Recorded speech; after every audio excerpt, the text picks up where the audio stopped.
My name is Roger Meyer. This is Fundamentals of Public Speaking for speech number 2, my speech demonstration. I'm going to demonstrate how to design and build a DVD rack. A little history on myself with this. I like to dabble in a lot of things. Carpentry is one of them. As you can see over here, I built one of my DVD racks. I have another one out in the garage, which I use this presentation to build.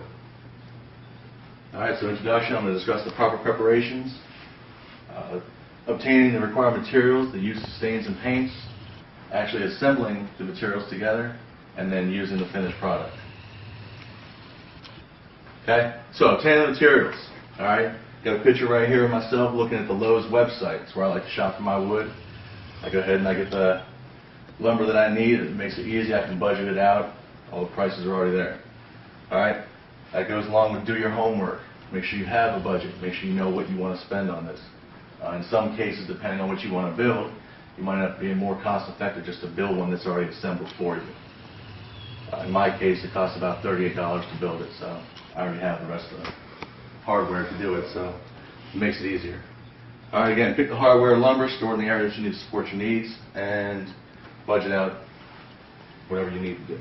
Okay? Another picture down here, table saw, hand drill, things like that. Alright, don't forget about the little things when you're doing this. Alright, your preparations. Alright, once you get your wood, they only come in sizes 6, 8, and 10 and 12 feet long. Or if you find actual lumber stores, they can get them to you whatever size you want. Some places will actually cut it for you. If not, you can use a table saw, electric miter saw. You can use a hand saw if you want to. It's going to take you a lot longer. But measure out whichever sizes you need, whatever height you want for it, however width you want, whatever you want to be, how many shelves you want, things like that. So again, that's going to be part of doing your homework. So you can go ahead and do that. Sanding down the pieces. All right. Before you put any stains or paint on these things, you just sand them down and they'll be nice and smooth. Okay. All right. Stain or paint. This is going to be your one choice that you're going to make during this whole time. After you get all your measurements done, after you get your pieces cut down, sanded, and ready to put some paint or stain on, you have to decide what you want. I like the wood look, so I put stain on it. All right, one of my favorites is the actual red oak or the cherry stain. You can see I use it on most of my stuff. Most of my entertainment centers actually decorated that way. Use that stain because most things will actually, cooperate with that stain color. All right. When you put the stain down, if you put a light stain down, it's going to come out lighter. As you put it on darker, it's going to come out a little bit darker. So the more stain you put on, the darker it's going to come out. So you can adjust your preference as well. But there's a number of different stains out there. You have to pick that up when you go. Okay? Once you get everything stained down, it's going to take about 24 hours for that stain to actually set in there. It'll still feel a little bit tacky. It actually is good to have a little tacky when you screw it together because it'll act as a glue in itself and it'll actually fuse the pieces of wood together.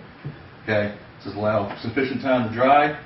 Using measuring tools, a pre-cut piece of scrap wood, get the measurements correct. All right? Sometimes I'll just cut out a piece of wood and I'll use that to actually do my spacing. So when I space out the shelf distance, I'll actually use a piece of wood and I'll chop it up and do it that way. All right? But again, the assembly is going to be important. As you go through this assembly process, you're going to figure out whether or not your measurements are actually cut right. All right, in the case of my DVD rack out there, the 4-inch wide, 2-foot length piece of wood at the bottom of my DVD rack is actually too short. So the front end of my DVD rack on the bottom sticks in, so I can't get the 2 bottom shelves in. So that's going to be another one of those things. As you're going through this, you might run into a hiccup like that. All you got to do is just either cut another piece and stain it, or you can just put a spacer in there and it'll be good to go as well. Alright, and the use of the finished product here. It's a picture of me putting the DVDs on the rack. Alright, again, this rack is going to be entirely different. We went with a different pattern for this one as opposed to this one over here.